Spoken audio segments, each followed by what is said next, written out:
Hey, everybody, we are live. It is Tuesday, and I have my dear friend Victoria Bentley here with me tonight. Hello. Hey, how's it going? It's going pretty well. How about with you? It's going pretty darn amazing. It was 70 degrees and sunny here today. I was going to say it was 66 here. I'm in Pennsylvania, and I still have snow everywhere, but it was 66 degrees. And my husband and I sat outside and enjoyed the sun. And I thought, wow, this is just, this is really good. Mm-hmm. The Isn't it spring, nice? and the light is different. The clock rolls over to March 1st, and the light is different. And I'm just so grateful for the spring. Yeah, me too. If you guys are on the I'm live, grateful for goldfish and tea. So that's my tonight. I was having a Dr. Pepper. Saw you. Yeah, you saw the Dr. Pepper. Sorry, guys. Mm-hmm. And then I have my Starbucks. House one of the South. I tell you what, we got cases of it in this house. Yeah. But tonight's topic is kind of an interesting one for our business owners because I think that this is something that a lot of us deal with. And it's really kind of a tough conversation to have. Oh, yeah. You know, it's the family and friends, and hey, Miranda, good to see you, that want it for free, or they want the special family and friends discount. And it's hard because they're trying to support you. Or, one of the things I run into a lot with websites is that people think that editing and building a website is like editing a Word document. And that the amount of time is about the same as maybe putting together like a presentation in a PowerPoint. And they're like, well, that'll be like $200, right? It gets down to this. I don't value what you do. Exactly. You're doing secretarial work or something. Mm-hmm. I don't value it. We used to have a joke. I practiced, for those of you who don't know me, I practiced family law for ever. And I sold my family law firm to my associate 6 years ago. And it's family law. And we used to joke, family law, yeah, cousin Joey, sister Sally, everybody wants something. Yeah, but it's just one more thing. I want to just ask you one more question. It's like a Columbo show. Ongoing. One more thing. Well, I just have a question. I just have a question. And I got one of those today from an organization that I volunteer. So their question is legitimate because I'm a willing participant as a volunteer. And the question was, what does an average custody case cost? And I'm thinking, are you kidding me? I mean, if you have a reasonable person on the other side, we sit down at a table, we hammer it out, we're done in 2 hours, so long. But custody cases can go on until Junior's 18 years old. It's just a matter of... You can spend $200,000 in attorney's fees. Yeah. We had a judge, and she's dead, so I don't care if I say this now. We had a judge in our town who was a vindictive woman. And if you pissed her off in court, she'd let your file languish for 2 and 3 years and would never write a decision. And so your children paid the price and your family was upset. And I think about this and I think, this can go on forever. So, when people are asking for free stuff, you're a manufacturer, you have 1,000 parts that you make. Think how long that's going to take to do a website. Think how long, how much updating, how much stuff. That isn't just type, secretarial or whatever you called it. I mean, no, not to build a website that has any kind of search engine optimization or any kind of, thought and design and, intentional design for, customer conversion. Y'all are engineers. I mean, you went to school as engineers to become engineers. This isn't, I don't know. This isn't. Yeah. But I mean, I get it all the time. People want, and I mean, I even see it with people who write or, there's a lot of skills and it's tough because, I can only charge, what the clients are going to be willing to pay to a point, but free is not it. Well, you can charge what the market will bear. If the market charges X for a website, then that's what it is. And if you want to charge 10X for a website, you're not going to have any customers. But Right. I will tell you that in times in my practice, I had 3 cities that I practiced in, 3 different counties, 3 different cities, and I'm in the country, and there were some people who I really liked who did not have the money to do this, and would bring me turkeys and venison and eggs. And you know what? That was all right because they were making an effort. Whereas some people would write a bad check, or some people would stop payment, or right, exactly. Even if they win. So right, yeah. And it's interesting how some people do that. So how do you handle the person who, puts a stop payment on a check? I call the district attorney. And I don't know how it is in North Carolina, but I call the district attorney. Unfortunately, in a lot of places, they make an assumption, oh, well, you're a lawyer, you can afford to have people stiff you on occasion. And I think, well, I owned a firm, and I own a manufacturing company now, but I own a firm. And here's the thing. Right. And you're one of my lawyers, and you're one of my lawyers, and you're one of my lawyers. And right. Sally Sue writes me a bad check. I still got to pay Haley. I still got to pay Billy Bob, and I still got to pay Sally Sue. And you still got to pay your insurance and your rent and your right, and the light bill. And so, people just assume all kinds of things. Well, you've got tens of millions of dollars or whatever. That's not appropriate, and that shouldn't enter into the equation. What enters into the equation is the 3 corners of a contract, 4 corners of a contract, depending what you want to say, is offer, acceptance, and consideration. Will you be my website designer? Yes, I will. Okay, and for this to be a deal, you're going to pay me X, and the down payment is this, and I'm going to do the work, and you're going to pay me the balance, because that's the deal. The deal isn't, I don't feel like paying. I mean, that's just a no-account piece of crap character that, you got them in every profession. You've got them in every business that you go to, people who just don't pay their bills. And I don't know about you, and everybody, I'm speaking purely anecdotally. I got no spreadsheet, no facts, no whatever. I'm talking about my experience. There were 2 types of people who didn't pay. The very wealthy who could afford to pay, and the very poor who couldn't afford to pay. And I made it my business to stop representing doctors, because I would get phone calls at 1 a.m. because they felt, you're my lawyer, so you need to drop everything and work for me. When I have 100 clients, I can't drop everything and work for you. If you want me to do that, then the price is going to change, because if you're the only game in town, then you're my 40-hour-a-week guy, and I'm at your beck and call. Got it. Happy to do it, but let's just make ourselves clear. But I was surprised at the number of friends I had who were very capable of paying their bills. They're paying the pool guy to fill the pool and clean the pool every week, and they're paying the Mercedes mechanic to fix their car. Well, do you think you could take $100 off this bill? And I would say, yes, I can, but why would I do that? Well, because we're friends. And I say, yes, but we don't mix that. You have hired me for a service, and I'm doing that service. I'm not doing an 80% service. I'm doing 100% service. And you and I both know a person that you and I both have done business with. And I had asked, because I was doing business from Pennsylvania and not in North Carolina, and not attending, but being there part of the time, I asked specifically, because I'm not there, because you're not spending the money on me for, bodies at a lunch, bodies at a seminar, could we do a different price? And I asked that thinking it was very reasonable.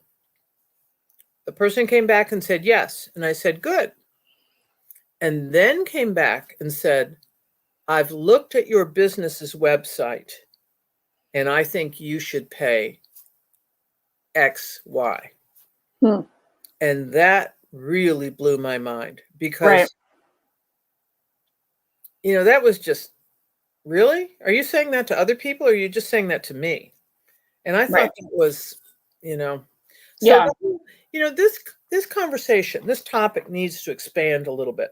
And that is doing business with friends and family, not just, do something for free, but doing business. The expectations of friends and family, that's a very, very interesting thing. Yeah, absolutely. Well, and it's hard too, because as you work with people, like if you employ people, you get to know them over time and they become, much closer. But, there definitely is a challenge when, friends and family want to hire you. And I don't do business with family at all. Exactly. Right. And there's a lot of reasons why you might not do business with family. So one of my questions for you are, when one of the topics to bring up is okay, so you hired me to do this service. And it includes this, and this. But you want me to add on, this whole bucket of things over here. So how do you deal with the client who then wants to come in and go, well, I know that you're delivering X, Y, and Z services, but you should throw in all of this other stuff for free? I can't do that, because if I do those things, I'm taking my time away from Sally Sue and Billy Bob to do your case.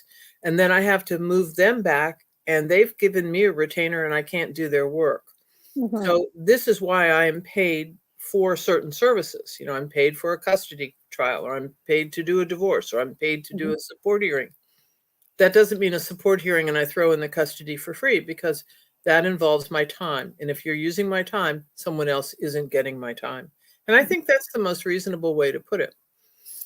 I had a family case that I will never forget as long as I live. I had a darling cousin, loved him. We were close. And he was on a heart transplant waiting list and he was dying. And I said to him, do you have a living will? No, what's that?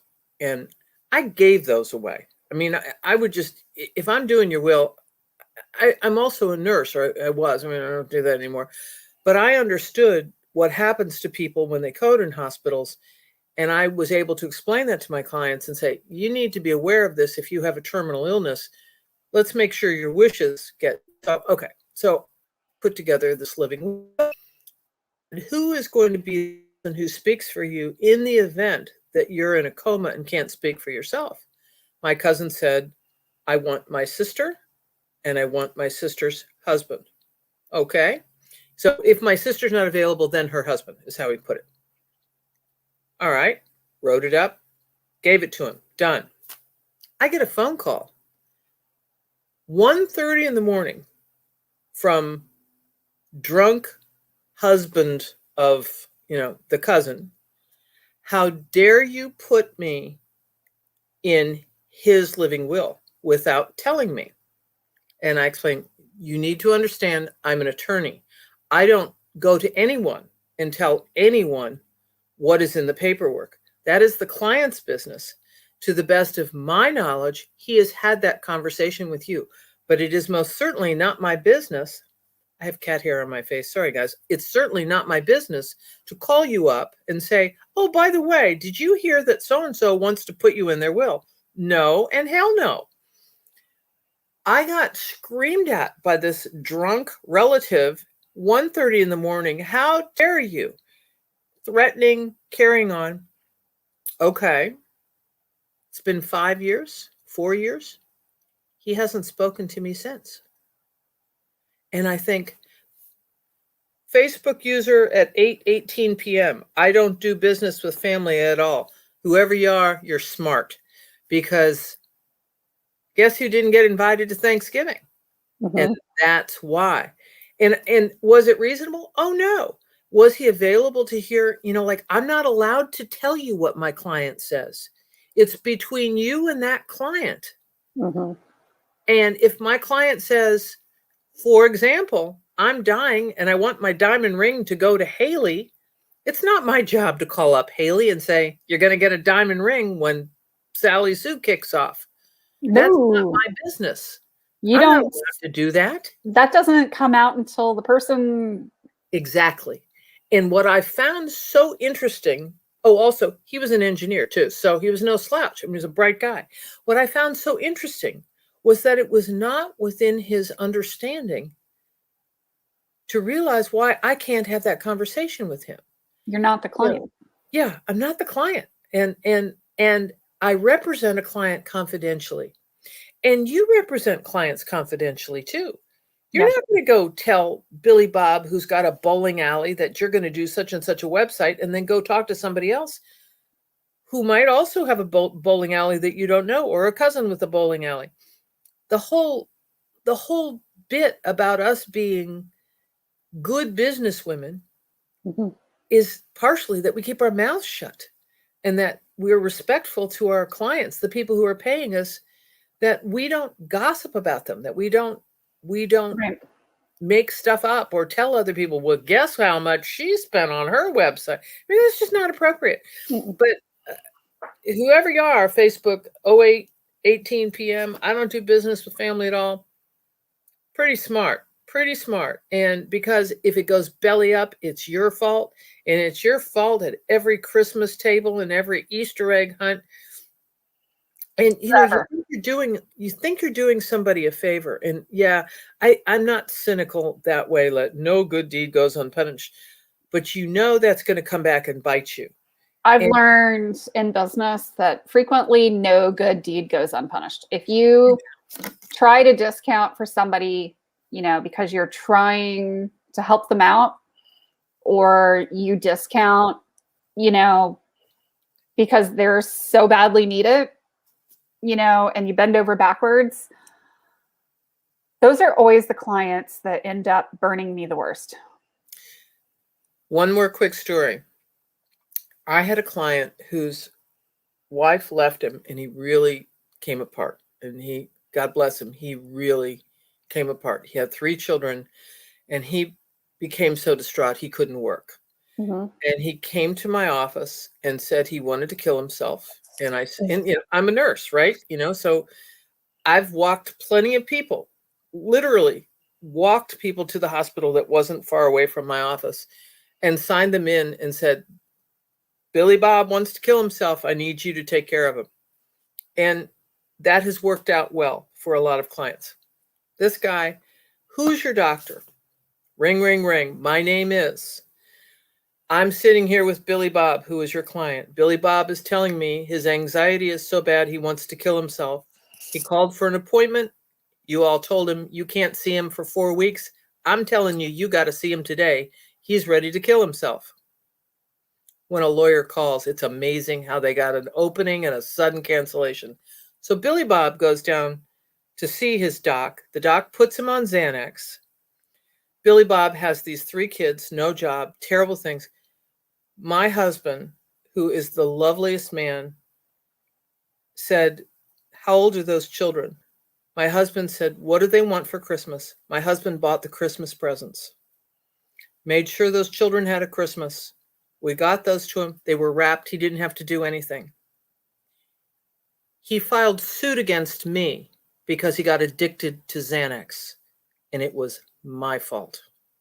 Now, needless to say, it didn't go anywhere, but I had a couple of sleepless nights. I bet you did. And I thought about this and I thought, maybe I'm going to let you jump off a bridge next time. And that isn't the right thing to say at all. That's a really shitty thing for me to say, and it's a nasty thing. But it was doing that extra, going that extra mile. And it really makes me wonder sometimes about judgment. And yet there are people that I do go the extra mile for. A lot of people. You have to. Think of all the people who've done it for us. Oh, absolutely. People who've bent themselves into a pretzel to make sure we learned something, or to be kind. I think of a man who had a firm who taught me many things, and then I left his firm because his partner was an asshat, and he never held it against me. I mean, I just left. I left. He came in and I was gone. And I think he understood, but he was always gracious to me and didn't have to be. Could have been a jerk. And I think we can't give up on that. But boy, we got to have discernment because people are nutty out there. Yeah. And family thinks that they've got carte blanche to use you. Yep, absolutely. Nina says, I don't do good deeds. Learned long ago that I will get bitten and you know what? Yeah, there's just a certain like energy that goes with it. And she says, WTH sued you. Yeah. When you're an attorney. Oh, hey, listen, like so many people, oh, you're an attorney. You must have 50 million in the bank, right? You know, hey, we'll get something from her. They see dollar signs and go for the jugular. We had somebody slip and fall.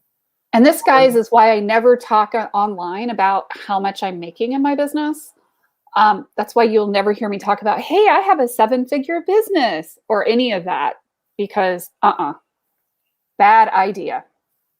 There was a crack in the sidewalk where I work, and one of my friends represented a guy.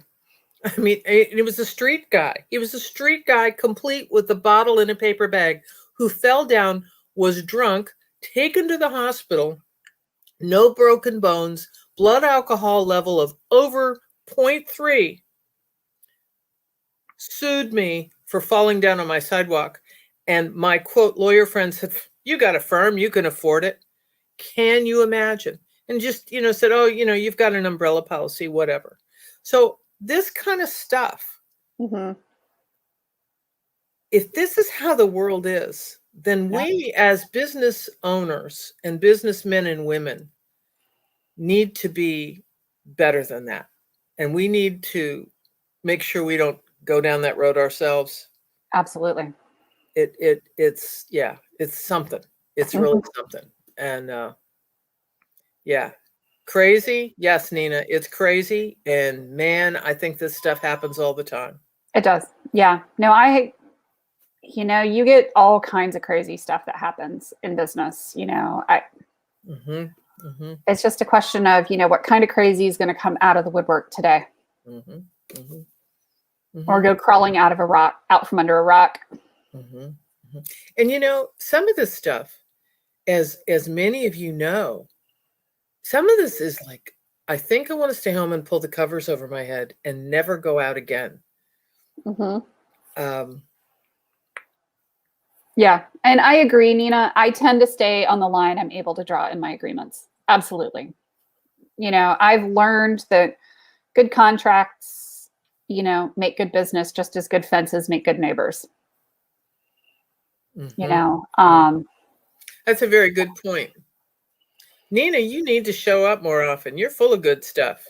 You are awesome. Yeah, thank you. But seriously, the contract piece is important. And one of the things I don't do when I'm selling to people, which I think it's kind of an interesting thing, because I've had a lot of people over the years, because I do digital marketing and I do coaching and stuff. A lot of people will ask, what is your budget to do a website? And they kind of go on this fishing expedition to see, do you have enough money? And no, not do you have enough money? It's how high can I charge you? Yeah, can I charge? How much money can I charge you? Right. And it's really kind of interesting. And Nina says, I work a lot of hours with clients. The topic drew me out. I'm supposed to be working. Yeah, me too. This is working, right? For me, working. But it's interesting because I rarely ask people, what is your budget for marketing? But I always tell them, here's what the cost is of doing this. Because honestly, it's based on, here's my cost of my labor. Here's the cost of my overhead. Here's a little bit for profit. And, this is my cost. This is what my costs are. These are my packages. For websites. Because in 2021, they can do this. And in 2022, they can do that. Or they can budget for what they want to do and say, I can't afford this now, but can we plan ahead to do that? Right. Exactly. A good partnership with a client too, because you're being real straight ahead with them. Exactly. And I mean, and so websites, to be transparent, I quote for websites because I don't know if you need 2 pages or 150 and 5,000 products. You know, and obviously there's a very big difference in prices there. You know, and depending on what features you need and everything else. But you know, it's one of those things that's really kind of, I think, disingenuous sometimes when you're dealing with, um, you know, clients, because a lot of times they're like, well, what is your budget? And I'm like, and so for me, I don't usually ask people what their budget is, but, you know, I do make it clear that, hey, if this quote is too high for your budget, maybe we can quote you at a lesser service, you know, do a smaller website or do, you know, a And then less we can package. work together to budget. Do it yourself. Join my mastermind. I can coach you through doing it. You know, I could do one-on-one. I could do a lot of things. But see, to me, hearing that shows good intent. That shows to me good character, honesty. And you're saying, I'd like to work with you. I still have to make a living, but let's find a way to do this. Even if we do it a piece at a time, I'll work with you. And if people are willing to live up to their agreements, then that's good. But a lot of my colleagues, and this is something that we've talked about before, and I don't know for you out there who are lawyers, is that when you do a payment plan for people, in 20 plus years of practicing, I've only had 2 people who lived up to their payment plan. And so that's really not a good idea to do. And I you want to help them out because it's their kids or their whatever, but you're screwing yourself. And yeah, I've had too many websites where I deliver the website and people don't pay for them. You know, and they drop off the face of this earth. And, you know, what I found is that I just don't deliver the website. I won't turn over keys to the website until, you know, we have been fully paid for it. And then we'll do the final move and the final delivery of the website. Now we're going to show you what it looks like because you can see it on our servers. And then we have to just websites are basically a bunch of files. So we just copy the files over to your side. And Nina says, I agree with your method. I have a multiplier I use to calculate my cost plus profit, and I give my client the cost. There, exactly. Yeah, there's nothing really exciting what I'm doing with pricing. A lot of people think, oh my gosh. And really, I'm just figuring out, you know, based on experience, how many hours it's going to take to do certain things. And then I can say, oh, look, that'll be $1,500, or, oh, look, that'll be $5,000, because I know based on history, how many hours it's going to take. But let's go back to last week's topic when you've got the really client, you know, you've got the disagreeable client. When you're, or even take the word disagreeable out of it, when you've got a needy client, and obviously in family law, you're gonna be doing a lot more hand holding than you are building a website. I think maybe not. I don't know. It depends on the client. It depends, but you know, the loss of your children tends to really torque people up. Just a tiny bit. Yeah, and I would say to people that, and it was very clear in my contract that to take a phone call, I must stop what I'm doing, pick up the phone, talk to you, and then I've got to go back to what I'm doing. And that's going to be billed in minimums of 2/10 of an hour. That's 12 minutes. It's just automatic. It goes on the sheet 12. And she says, well, what if we only talk 3 minutes? And I said, you've got to go back to the theory. I was doing something. I interrupted it. I came to you. Then I finished with you, and I've got to go back and figure out where I was and start back again. That's a 10-minute interruption. And when you're clear with people about that, they tend to be a little bit more respectful because they see how the dollar signs are going to add up on their side of the balance sheet. And as long as you're upfront about that, you know, you can help them defray their costs because people don't understand how much things really cost. Right. Well, and we do have a certain number of edits on the website and a certain number of revisions. Right. And meetings, you know, like, okay, here's the unveiling. Let's talk about it. Right. Yeah. And Connie says, I do tend to I do live up to my payment agreements. However, one coach told me that people feel better about the investment when they pay up front. Yeah, so there's a difference here between, a payment plan where you're paying for something for 12 to 18, 24 months or whatever for a website versus like what Nina and I do. Clients pay me in 3 parts. The first part, 48 hours before start. The second payment upon substantial completion. Final payment within 48 hours of giving up your files. So mine is, I take a deposit when the contract is signed prior to any work beginning. Then we begin and we deliver, a certain percentage, and, payments are done in installments that way. So that you can see that the work is being done, so that you're not paying for it all up front. Yeah, phone calls, yes, bill it. I had a client talk about non-work related stuff. Yeah, I billed him per my agreement. Yeah. Exactly, he stopped. Because it's somebody else's work you're not doing. But here's a question for you, because I don't know quite how your business works. But if I said, Haley, Haley says $10,000, build this website, and you build me the website, I've paid you $3,000, I don't feel like paying the other $7,000, I stiff you. Do you have the ability to take my website down? So it depends. Because I don't have the ability to go grab their kids. Right. I don't have any recourse. Yeah. So Miranda actually made a comment, automatic recurring payments if you choose to set up a payment plan. Yes and no. Unfortunately, a lot of times if somebody decides to default on payment on a payment plan, they're going to cut the credit card off. So if somebody is generally on a payment plan, what we do is we host their website until it's fully paid for. That's a great idea. That's very smart. So we could take it down.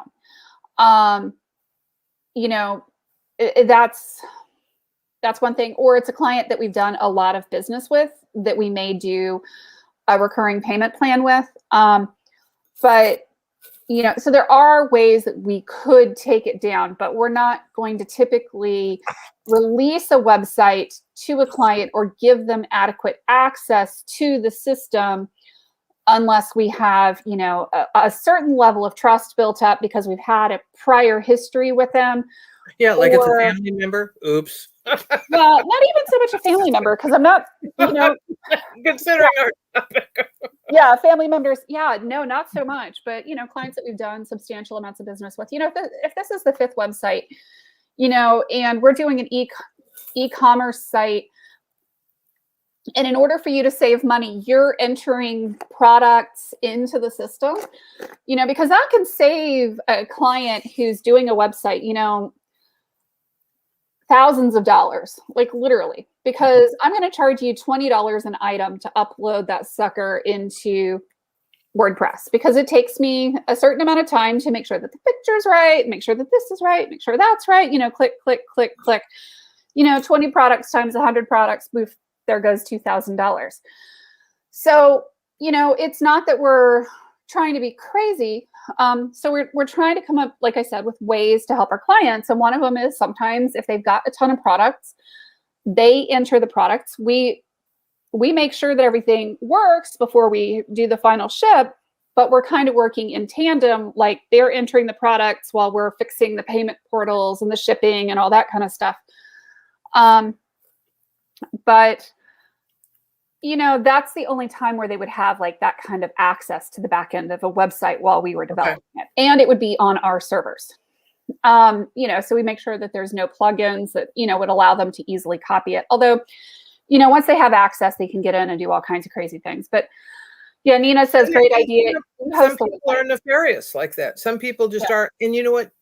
They're going to get away with it. You know what I mean? People, honestly, at that point, if you want to take a 3/4 done website and do it, I figure it's karma as well. I did publicly shame somebody a year ago who did something like that. And they did eventually pay up. But, it's just one of those things where, I generally don't like move the site until it's completely paid. And then we do final SEO on the site, and we do final tweaks, and we make sure all the links are working and everything else too, because when you move it, it can break a few things here and there. And sometimes the best thing that can happen to you is have somebody stiff you so that you see it for what it is and you move on, Mm-hmm. because you don't Mm-hmm. want to be around that. It's No, just not, it just, no, and it's a people that are going to drag threaten on you, your, or people that are psyche. going to try to wheedle extra work out of you. Well, can you please, pretty please? Mhm. There are some people who are really, really good at that. Mhm. It's a character disorder. I think that some people have learned that behavior of, wheedling to get more, because they've learned that as like part of like the negotiation tactic. Um, it's a thing. And I see people do it, try to do it all the time, where it's like they try to get more and more and more and more. And it's like, come on, guys. Um, and that's part of where the lines of the contract are so important, because you can say, look, this is not in the contract. This is outside of the agreement of the contract. Mm-hmm, mm-hmm, mm-hmm, mm-hmm. You've got more items here. You've got more photos. You've asked me to put up 3 extra photo galleries. We didn't quote you for that originally. And one of the lessons you learn too, when you get one that kind of pushes the envelopes on stuff, is, that's where you tighten up your contract. Yeah, it gives you an opportunity. Everything is an opportunity for you to learn something. And I can guarantee, any kind of problem that it's possible to have in business, I'm sure I have either hit it or will hit it. And every time it's just an opportunity, growing and scaling a business, to learn. Mm-hmm, mm-hmm. And I think when you look at things with that attitude, I just think it's so much better. You're grateful for the lesson that walked through the door, that, okay, I got it, and I won't make this mistake again. And, and I'm grateful that I don't treat people this way, whatever. But I think that's a good way of looking at it.